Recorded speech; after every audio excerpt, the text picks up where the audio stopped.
Hello everyone. Today we are going to start with the next chapter of history, that is ruling the countryside. How do you think the East India Company performed such administration along the countryside? We already learned that Mughal Emperor appointed the East India Company as the Diwani of Bengal on the 12th of August 1765. As a Diwan, the company became the chief financial administrator of the territory under its control. Though the company had become Diwan, it still saw itself primarily as a trader.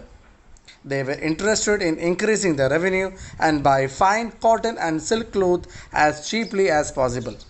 Before 1865, the company had purchased goods in India by importing gold and silver from Britain, and now the revenue collected in Bengal could finance them in purchase of goods for export. Due to this, the Bengal economy was facing crisis. What do you think could have been the changes in life of common man in Bengal? Artisans were forced to sell their goods to the British at low prices. Farmers or peasants were unable to pay the dues which were demanded from them. Artisans' productions was declined, and agricultural cultivation showed signs of collapse. Thus, in 1770, terrible famine killed 10 million people in the Bengal, and about one third of the population was wiped out. Could the company be certain of its revenue income during such crisis?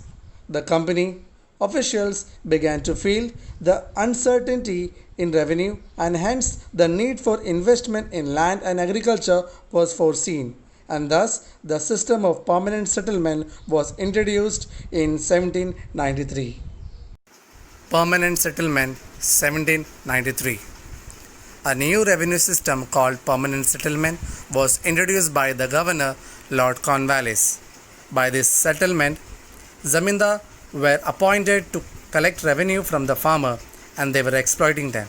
The tax amount under permanent settlement was fixed permanently. Under this system, 90% of the revenue collected by the zamindar went to the company and 10% was kept by the zamindar. Lord Cornwallis made this settlement permanent by regulations in 1793. It meant that the company was assured of financial security, that is, a regular supply of income even in case of bad harvest. It also increased British income as the rate of revenue was very high. As zamindar were made the owners of the land, this class became loyal to the British. But the immediate effect of the permanent settlement on zamindars was disastrous. Many of them could not realize land revenue from the peasants and consequently could not pay the money to the British in time. Thus, they had no choice but sell their mortgage part of the land to enable them to pay revenue. The cultivators, on the other hand, were oppressed and had no right over the land.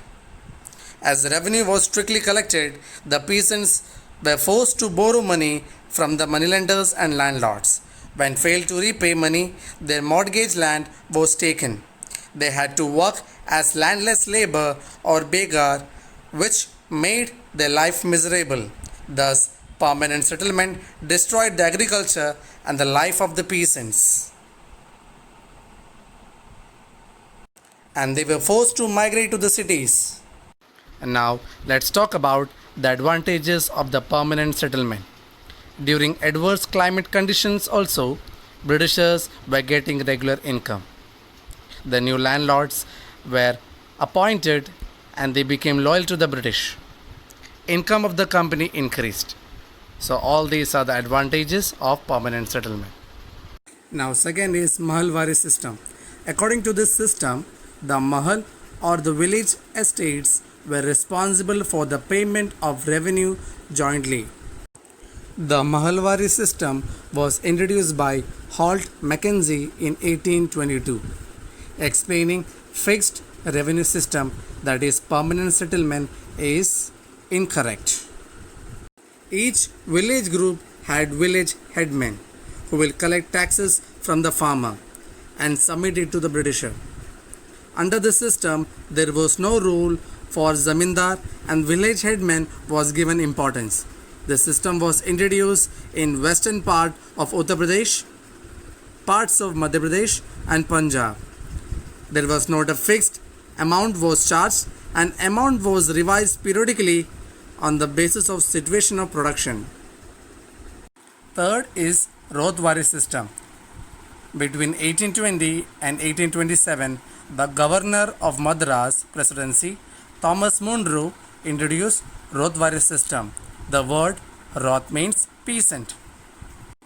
According to this system, the peasants or the Roths were considered the owners of the land and the land revenue was collected directly from them. The rate of revenue was fixed at roughly half of the total produce.